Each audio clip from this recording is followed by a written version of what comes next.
Se hace esta práctica para que ustedes se familiaricen con lo que es ciertos parámetros que vemos en los animales y que nos indican si los animales están saludables o no están saludables.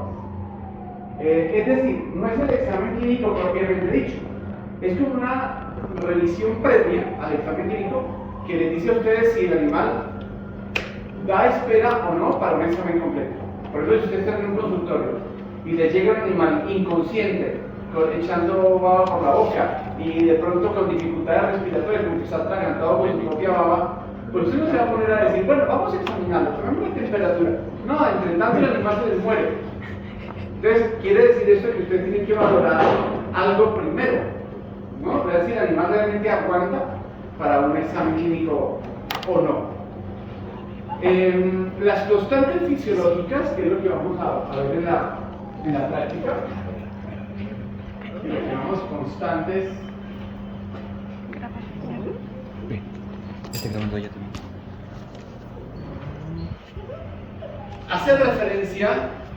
Hace referencia a unos valores de ciertos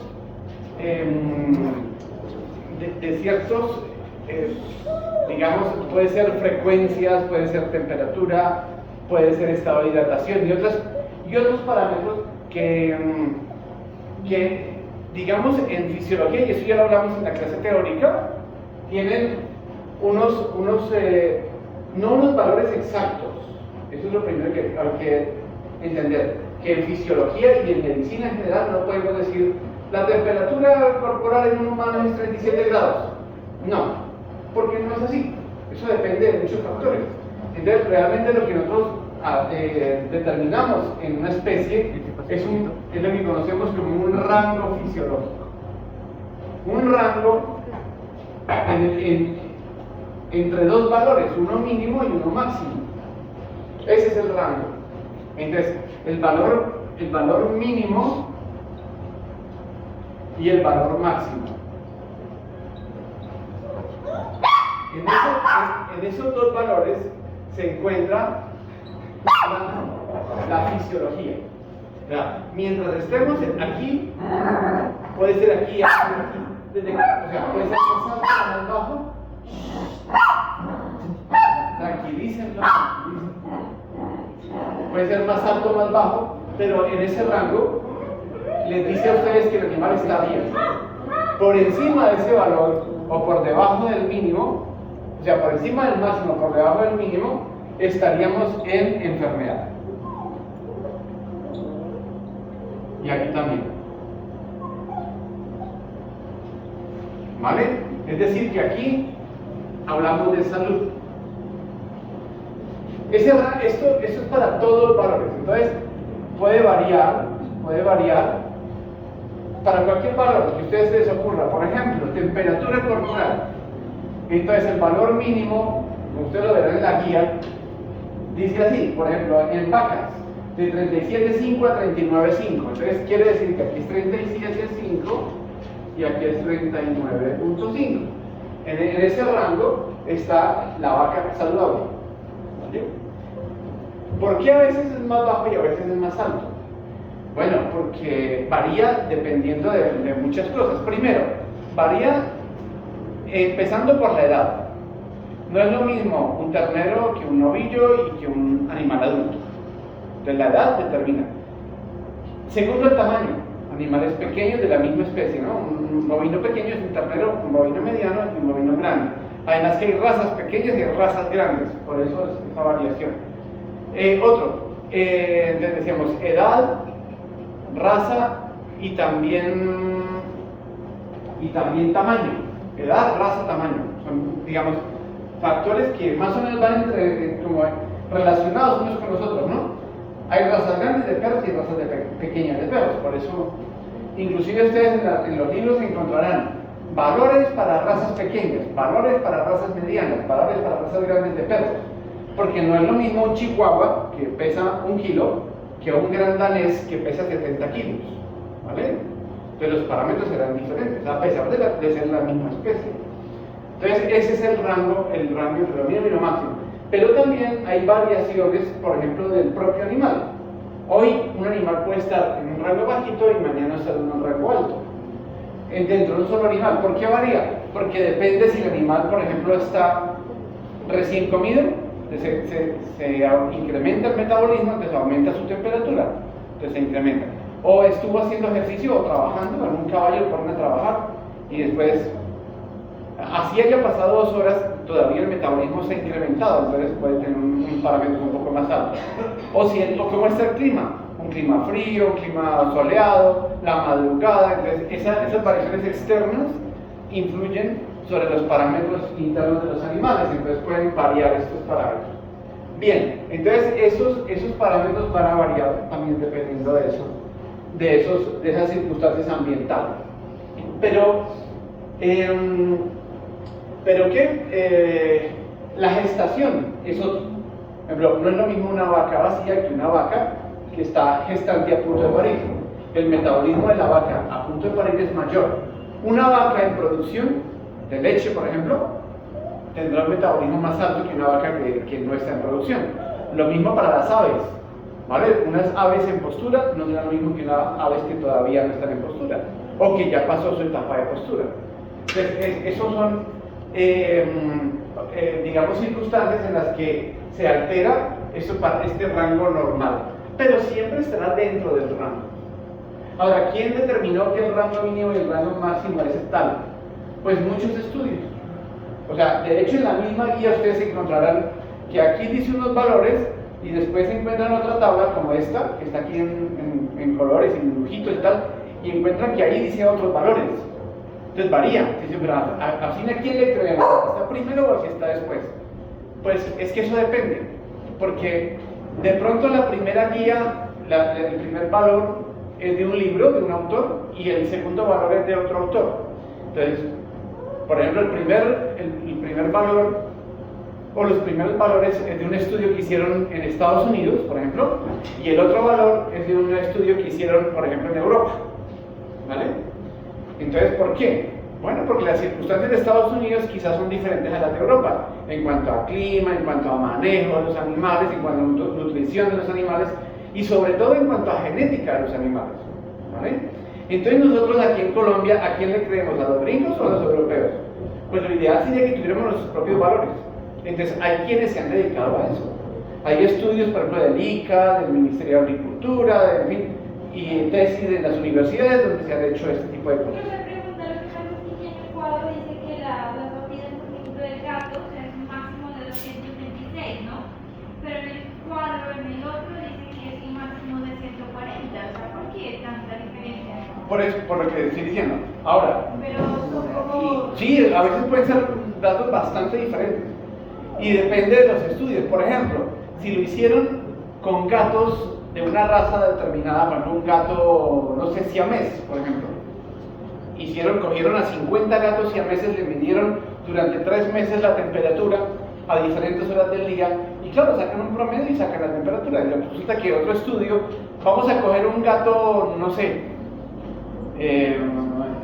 una raza de gatos, por ejemplo, este gato egipcio, o un gato que existe que es, ¿cómo? Un gato persa, bueno. Entonces tomaron la raza persa y hicieron lo mismo. Y entonces uno cree que no, pero la raza determina diferencias. Entonces ellos publicaron. Entonces ellos en el estudio van a decir, es el valor de referencia para gatos. Pero si uno busca el estudio, después encuentra, así en la letra menuda, como dicen, encuentra que fue hecho con gatos persas, o que fue con gatos siameses, o con gatos egipcios, o con gatos ágoras, en fin, otro tipo de... Entonces, en Colombia, por ejemplo, si tomamos, vamos a establecer el rango de frecuencias cardíaca, respiratoria, temperatura, etc., a caballos criollos, o sea, caballos que son descendientes de los caballos que trajeron los españoles en el siglo XV, ¿vale? Eso podemos hacerlo. Lo hacemos y determinamos unos valores. Resulta que en otro momento decimos, bueno, esos son los valores para los caballos colombianos. Y entonces, claro, vamos a tomar un caballo de esos de la policía, que son así, todos grandotes, así, que miden como 2 metros, y resulta que los valores de ese caballo no corresponden a los caballos criollos. porque son razas diferentes. Entonces, ¿qué hacemos? Pues seguramente habrán estudios ya en Colombia con una raza o con la otra raza. Lo que normalmente hacemos nosotros es sacar promedio. Un estudio dice una cosa, otro estudio dice otra cosa, pues sacamos un promedio de los dos y ya tenemos un rango normal.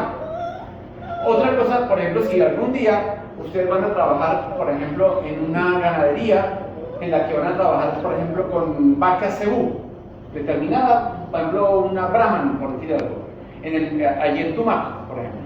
Y entonces usted dice, bueno, yo le he tomado, durante 20 años he tomado frecuencia de estas vacas y he encontrado unos valores aquí que no se corresponden con los que dice la literatura, pero son los de aquí.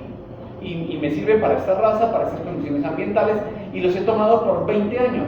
O sea, le creo más a estos valores que a los de los libros. Entonces eso es algo que uno como veterinario puede hacer.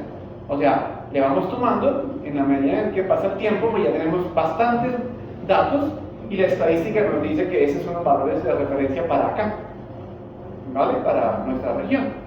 Entonces hay tesis que se dedican a eso. Hay quienes han dicho, bueno, vamos a dirigir una tesis con los valores de las constantes fisiológicas en los caballos criollos de los zorreros de pasto. Bueno, ya no existen zorreros en pasto, afortunadamente, pero supongamos que ese fuera en su momento la tesis. Bueno, se puede. O vamos a hacerlo con los caballos que están en Ancuya, Linares, Santoná y Consacá, que es una zona donde los caballos se utilizan para el acarreo de caña, ¿vale? Entonces podemos hacer eso. Entonces los caballos de allá se reproducen allá, o sea que son descendientes de los de allá, y podemos hacer un estudio y nos vamos a dar unos valores de referencia para ese grupo de municipios, y los valores serían válidos. Eso sería una tesis de grado perfectamente. Y tendríamos valores a los cuales creerle, porque pues son los valores nuestros para esa región. Entonces, de eso se trata, por eso las diferencias, ¿no? Entonces, cuando yo era estudiante, hace muy poquito, ¿no? No crean que muy poquito, no había internet, ¿no? Eso también hace muy poquito. Y entonces, los profesores de fisiología nos vendían a nosotros una tablita, así como y plastificada y todo, como fuera la cédula, ¿no? Tenía tamaño de cédula y todo, con los valores de referencia. Decía frecuencia cardíaca respiratoria, temperatura de vacas, de terneros, de caballos, de potros, tal. Y lo teníamos en la billetera. ¿Por qué era importante para nosotros? Porque cuando íbamos a clases en biología teníamos los valores normales. Cuando llegábamos a clínicas también los sacábamos, teníamos valores normales. Pues eso cayó en desuso porque ahora un estudiante coge el celular y dice, ya los tengo ahí. Entonces ya eso cayó en desuso. Era una fuente de ingresos para mis profesores, ¿no? Aparte del salario. Pero eso ya no se usa. Pero lo que sí también sería importante que ustedes tuvieran es que elaboraran un cuadrito con esos valores de referencia y los tuvieran, lo pueden hacer en Word, en Excel, lo que sea, le toman una foto y lo guardan como si fuera una fotografía. Y esa fotografía la consultan, y cuando vayan a esas asignaturas donde es importante que se sepan los valores, quizás no se los van a saber todavía, pero los pueden consultar allí. Entonces, es bueno aprendérselo, de todas maneras, es bueno aprendérselo. Por ejemplo, quien se va a dedicar a pequeños animales, pues en vez de estar consultando todo el tiempo en el consultorio los valores de referencia, pues ya se lo sabe. Dice, un perro de tal tamaño tiene tal frecuencia cardíaca.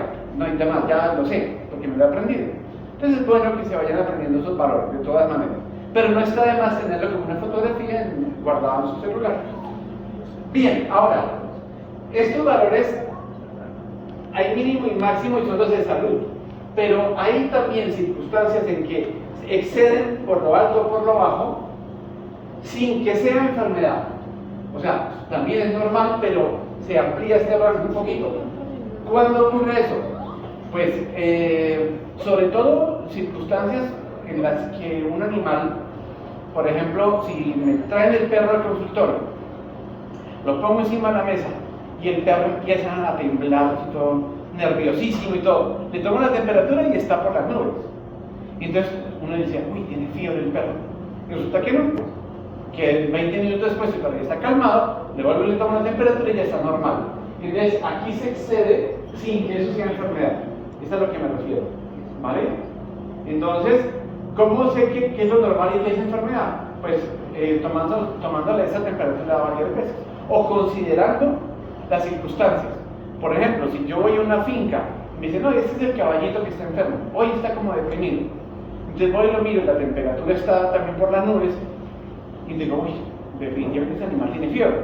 Y resulta que me dicen, no, es que ahora el caballo viene del trabajo, lo estuvimos trabajando con el caballo toda la mañana, acarreando caña, por ejemplo. Entonces digo, ¿y a qué hora dejó de trabajar? Dice, no, hace 15 minutos. No, seguramente la temperatura es por eso. Y aún así dicen que está enfermo, y dicen, sí, pero es que toca trabajarlo porque es que si no, ¿cómo hacemos? Entonces, bueno, ¿qué hago yo? Pues mientras lleno la historia clínica, le pregunto cosas al mayordomo y al propietario, pues mientras tanto el caballo se está relajando, se tranquiliza, le pasa el estrés, le pasa también el agite pues, del trabajo, pasan 20 minutos, vuelvo y tomo la temperatura y me doy cuenta que sí, efectivamente no era tan alta, sino un poquito más bajita. Entonces, son circunstancias sobre todo ambientales. Los días calurosos pueden hacer que esto exceda. Un día frío podría esto bajar, sin que sea enfermedad, ¿no? Entonces, yo tendría que mirar las circunstancias de cada momento. Y lo que decíamos, el animal acabó de comer, el animal está a punto de parir. Son circunstancias que me llevan a pensar que de pronto este valor no es por enfermedad, sino que es por las circunstancias de manejo, metabólicas o fisiológicas. ¿Cómo hago para descartarlas? Bueno, pues le tomo la temperatura o las frecuencias en diferentes momentos durante el examen. Al llegar, en la mitad y al final, por ejemplo. ¿Qué es por estrés? Bueno, se estresó porque, claro, una persona extraña como soy yo para el animal se estresa, evidentemente. Pero después de un rato el animal ya se calma. El animal ya dice, bueno, no pasa nada. Entonces, ya después de que se calmó, vuelvo y lo examino. Así evito esa confusión. Bien, entonces, ¿cuáles son los rangos que vamos a, digamos, cuáles son los valores, digamos, de esas constantes fisiológicas que vamos a valorar el día de hoy en su laboratorio? Pues bueno, hay varias. Ustedes si ya leyeron la guía, pues sabrán que los sistemas que vamos a evaluar son el sistema cardíaco, ¿cierto? Vamos a valorarlo. O básicamente el corazón, pues para ser más, ¿vale? También vamos a valorar el vascular. Vamos a valorar metabolismo. Vamos a valorar respiratorio. Vamos a valorar en parte el digestivo. Vamos a valorar también el inmune, el sistema nervioso central y periférico también, vamos a valorarlo. Y los estados de hidratación también. Eso tiene que ver con el metabólico y con el vascular. Pero sí, podríamos ponerlo aquí aparte como... Y el estado de hidratación también tiene que ver con otro que es el renal, ¿no? Renal. O sea, o urinario, o genitourinario. Bueno. Entonces, todos los sistemas, pero no vamos a valorar todo de cada sistema, sino algunos parámetros que son claves, que son, ¿vale? Temperatura, eso nos dice el metabolismo, eso nos dice la hidratación, eso nos dice del sistema inmune. Temperatura. Frecuencia cardíaca. Ahora, estos símbolos son símbolos que son nuestros, o sea, en los libros es muy raro que encuentren un símbolo de esos, pero a veces sí los utilizamos. Por ejemplo, en tablas, sobre todo en los consultorios, las historias clínicas se colocan así. FC, entonces uno ya se familiariza y dice debe ser la frecuencia cardíaca. O la frecuencia respiratoria. Otro es el pulso, que tiene que ver, la respiratoria pues tiene que ver con el respiratorio, la frecuencia cardíaca tiene que ver con la cardiovascular, el pulso tiene que ver con vascular, otro parámetro es el tiempo de llenado capilar, que tiene que ver con el vascular, ¿vale? Y con la hidratación indirectamente. Tenemos el peristaltismo, o llamada también peristalsis, que hace referencia a los movimientos intestinales. El estado de hidratación, ¿Qué otro parámetro dice por ahí en la guía? Que ustedes lo recuerden. Vamos a ver el estado de los ganglios linfáticos, ¿no? Que eso tiene que ver con el sistema inmune. Básicamente eso. Es posible que hayan otros más, pero digamos que esos son los más frecuentes, los más importantes, no, pero sí los que más, con más frecuencia nosotros analizamos. Son muy sencillos de valorar. Primero les voy a decir en qué consiste cada uno, luego el método de cómo lo hacemos, y de los rangos pues los encontrarán en este momento en la guía, pero sí, pues algunos lo sabemos y vale.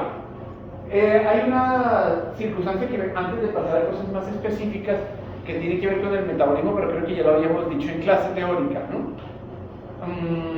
¿Por qué hay diferencias entre una misma especie en diferencias de los valores? Por ejemplo, porque un animal es grande y el otro es pequeño, porque un animal es joven y el otro es adulto, o porque un animal está mayor edad o menor edad. Pues tiene que ver con el metabolismo.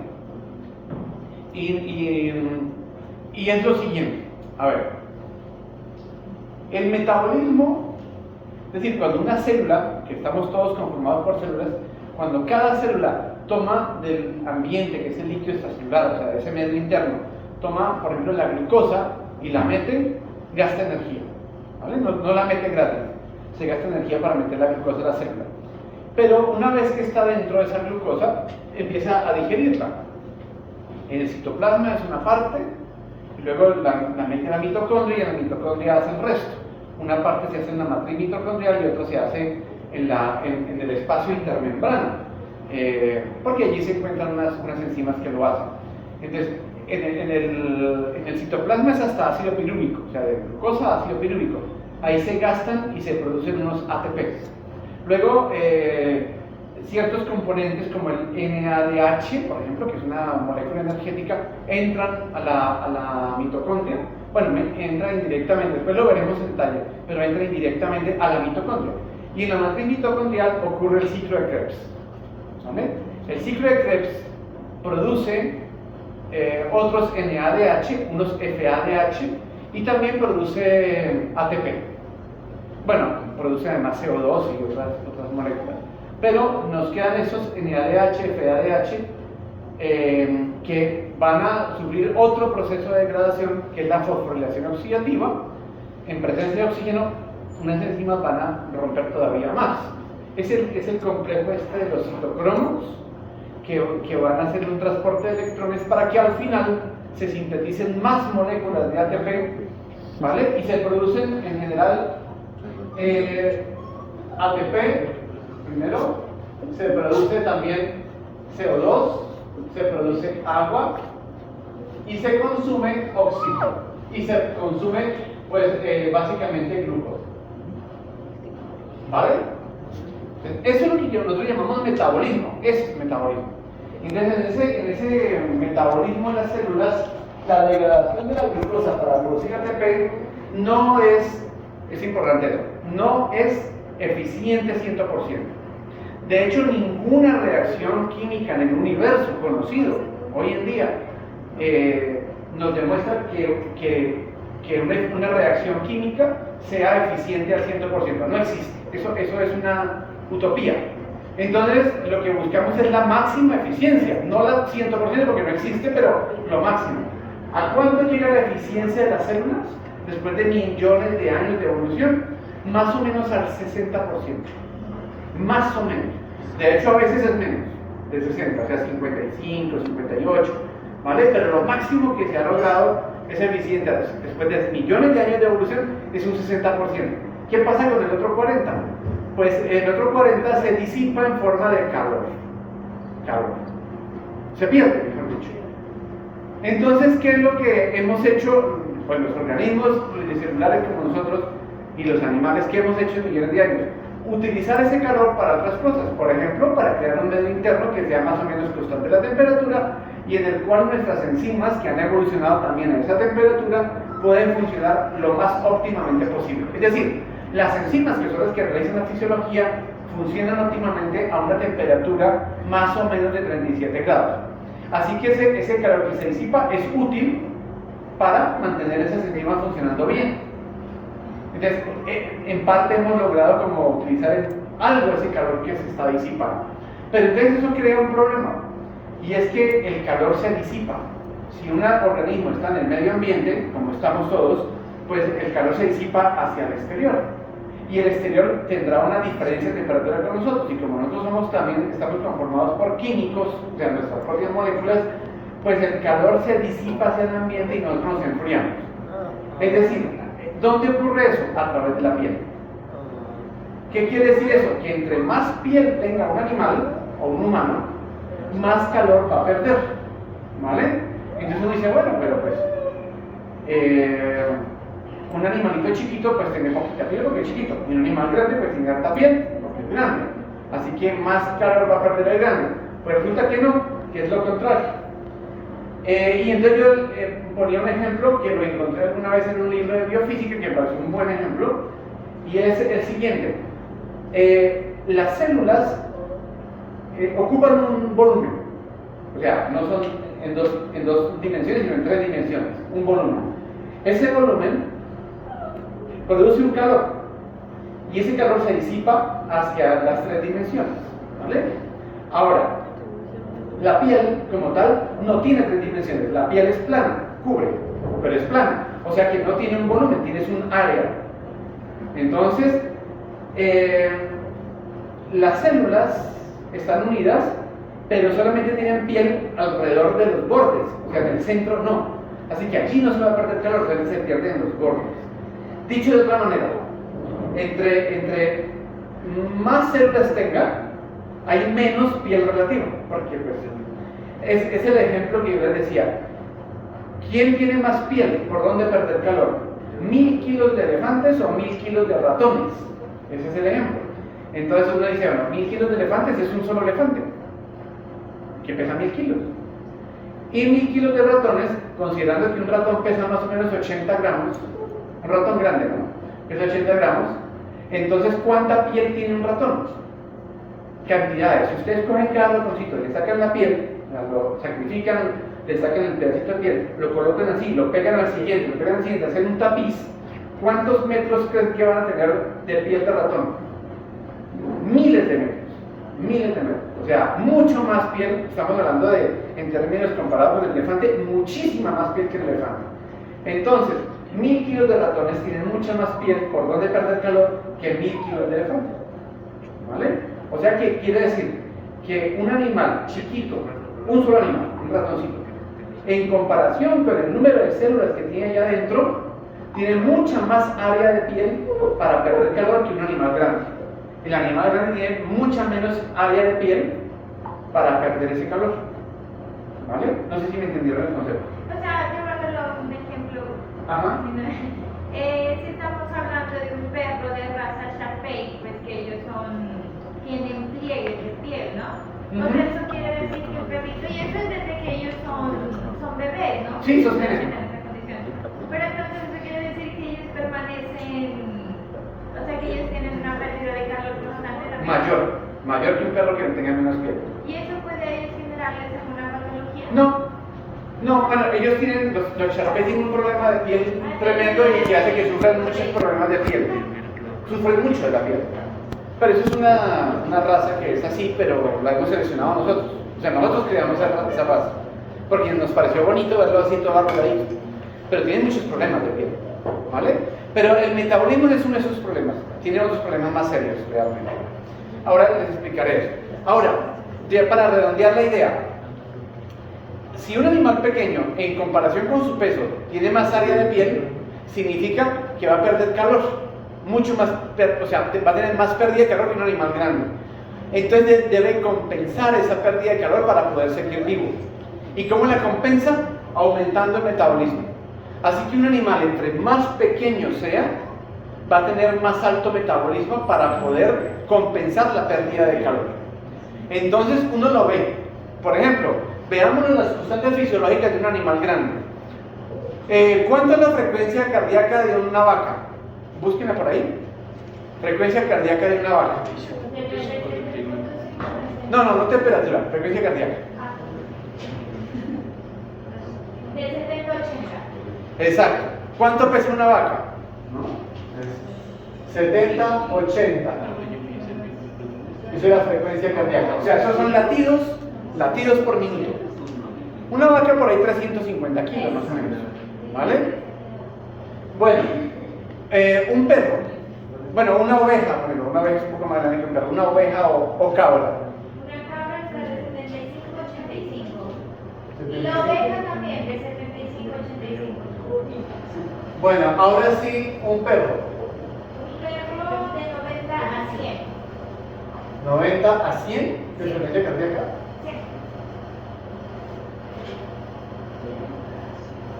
Más. Bueno, depende de la raza. Según la Depende de la raza. La tabla de acá dice que de 77 a 138.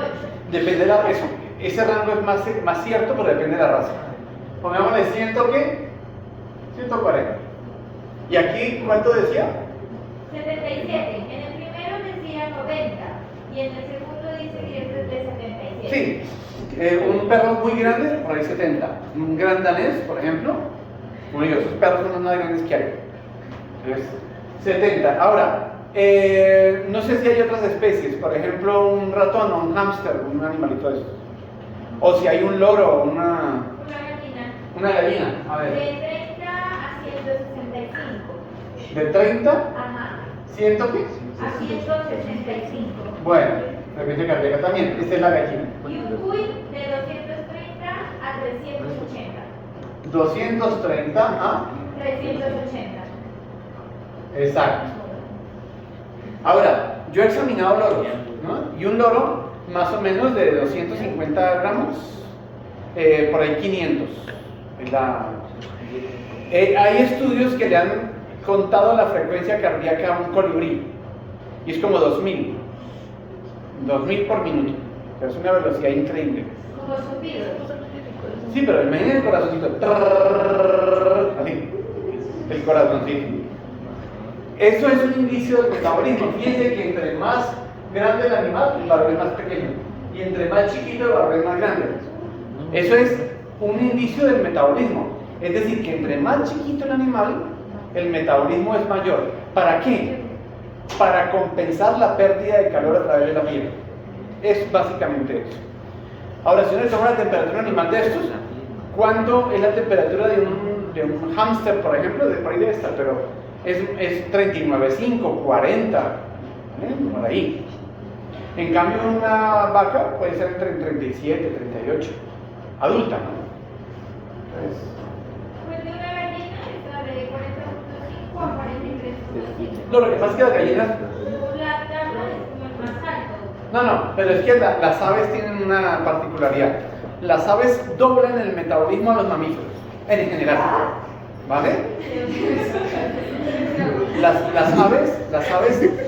Las aves tienen el doble del metabolismo.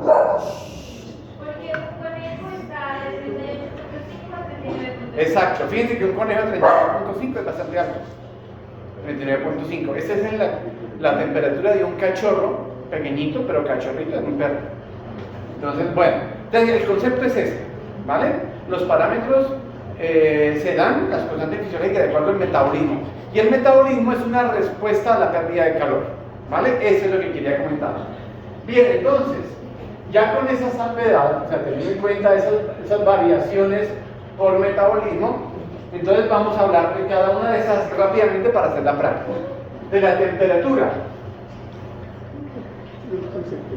La temperatura corporal varía en los animales. Una temperatura, si usted le toma la temperatura a la punta de las orejas de un perrito o de un gatito, va a ser relativamente fría, o la punta de la cola, ¿vale? Pero si le toman dentro de la boca, o sea, que le meten el termómetro en la boca, o le ponen en la axila, va a ser mayor la temperatura. Entonces usted mismo puede tocarlo, las orejas frías, el morrito está frío porque la tienen húmeda, entonces ahí pierde un alto calor. Entonces la nariz fría, las orejas frías, la punta de la cola fría, la punta de las manitos y las paticas más frías, pero lo que es la parte torácico-abdominal estará más caliente. Entonces, ¿a cuál temperatura le creemos? Bueno, el mejor reflejo de la temperatura corporal de un animal es la temperatura rectal. ¿Vale? ¿Por qué? Porque primero está en la parte donde está el metabolismo, que es ahí la parte toracoabdominal. Bueno, el músculo también, pero digamos que el músculo pues, está mucho más cerca de la piel y se pierde calor allí, por eso son más frías las extremidades. Pero la temperatura rectal en el tronco, es decir, que hace parte del tronco, pues digamos que tiene una temperatura más fiel del metabolismo del animal. Segundo, la mucosa rectal es relativamente delgada, así que refleja mucho mejor la temperatura interna del animal. Así que se toma rectalmente. ¿Cómo se toma rectalmente? Pues se introduce en el ano del animal, depende de la especie, 1 centímetro, 2 centímetros o 3 centímetros del termómetro. El termómetro, como esta mucosa es muy delicada, el termómetro tiene bordes redondeados para no ir a cortar, digamos, ¿no? Y la otra cosa que uno hace es lubricarlo. Entonces se puede lubricar con vaselina, se puede lubricar con aceite de cocina, si uno no tiene vaselina, con glicerina. Y si no tiene nada de eso, por ejemplo, a nivel de campo, con una finca, uno dice, no, pues no traje cómo lubricar, no traje vaselina. Bueno, pues se puede con agua, uno lo moja y ya. Ahora, no hay agua, entonces, ¿qué hacemos? No, pues un charquito tampoco hay, entonces tocó saliva. Ya está. Funciona, es líquido. Ahora, si es que tengo la boca muy seca. Bueno, entonces, hay un poquito de lodo por ahí, se puede. El lodo es mojado, ¿no? Entonces, ¿cómo? Con el mismo estiércol se puede, claro. O sea, yo puedo coger un guante, extraerlo del recto un poquito y mojo el termómetro y ya está. Entonces se puede, porque el estiércol tiene agua, entonces se humedece.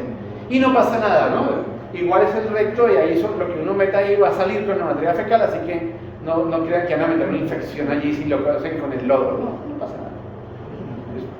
Bueno, entonces así se mide. ¿Por cuánto tiempo? Generalmente 1 minuto, 1 minuto y medio, o hasta que pite porque ahora los digitales tienen un pito que nos indica que ya está. Entonces, ahora uno tiene muchas ayudas ahora, ¿no? Entonces, el mismo termómetro digital tiene un pitito que le dice a uno que ya está, entonces uno lo mide ya. Bueno, los rangos dependen de la especie, ya ustedes lo considerarán, pero una cosa que es importante, no toda temperatura por encima de lo normal y constante es fiebre, ¿vale? Eso es un concepto importante. La fiebre es más que hipertermia. Hiper es más de lo normal, termia, pues, o sea, es una temperatura por encima de lo normal. Entonces uno dice, no, porque estaba sudando, no, bueno, esperó media hora, lo volvió a tomar, entonces que sigue estando alta. Entonces usted dice, bueno, está por encima de lo normal, definitivamente, pero ¿será fiebre o no? Realmente no lo sabemos hasta que no miremos otras cosas. ¿Alguno de ustedes ha sufrido fiebre alguna vez en la vida? Yo creo que todos, ¿no? Todos hemos pasado por alguna gastroenteritis, una laringitis, una gripa, donde a uno le da fiebre alguna vez. Cuando le da fiebre a alguno de ustedes, ¿han notado que es algo más que la temperatura? ¿Qué otros signos tienen? Claro, debilidad, Exacto. dolor de cabeza, Debilidad, cefalea, que es lo mismo que el dolor de cabeza, ¿no? sensibilidad a la luz también. Fotofobia. ¿Qué más? ¿Qué otros signos? Vómitos, de todo. Bueno, vómitos depende, ¿no? Si el origen es gastrointestinal, sí. Entonces, pero hay más, ¿qué otros? Alucinaciones. ¿Alucinaciones? No, eso es el caso de que esté delirando, pero porque está inconsciente. Eso ya es otra cosa, ¿no? O si se fumó algo, ¿no? No, pues esa casa que lo recibimos una vez sacar las temperaturas altas y luego comienza ya. No, sí, uno pierde podría haber inconsciencia y delirio, eso es verdad. Pero no todos los casos de fiebre cursan con eso. ¿Qué otras cosas hacen parte de la fiebre? Ustedes deben saberlo, lo han experimentado. Todos hemos pasado por una fiebre. Deshidratación. Deshidratación es una, ¿qué otra? Pongámosla. Salud, doctora. ¿Qué otra? Hay muchas. Hay muchas. Pues no sé, de pronto erupciones en No, cosas más comunes. Es que no siempre uno le da. Sudoración, vale, es así. Sudoración. ¿Qué otra? Que hay muchísimas. Son como 15 o 20 tal vez. ¿No? Hablen desde su propia experiencia. La última vez que estuvieron enfermos con fiebre, cuando les dio una gripa así tremenda, ¿qué tuvieron? ¿Qué les pasó? Temblores. Temblor, bueno, pero sí, temblor está bien.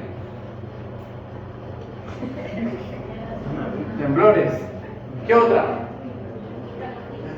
Escalofrío. O sea, es el temblor, pero el temblor más, algo más, que es el frío. Entonces, a eso, ¿cómo lo podríamos denominar? Como piloerección. Es decir, se le pone la piel de gallina y sin embargo tiembla, ¿no? De frío. Y las sensaciones de frío. Entonces, eso también. Estas dos son lo que llamamos escalofríos, que también a veces en fiebre le dan. ¿Qué otras? Pérdida de apetito. Exacto, inapetencia. Inapetencia es clave, eso es lo primero que sucede. ¿Qué otra? Cuando ustedes tienen fiebre no les dan ganas de comer, no es egoísmo. ¿No? ¿Qué otra? Ahí falta una que es clave. ¿Cómo es el estado de ánimo? Decaída.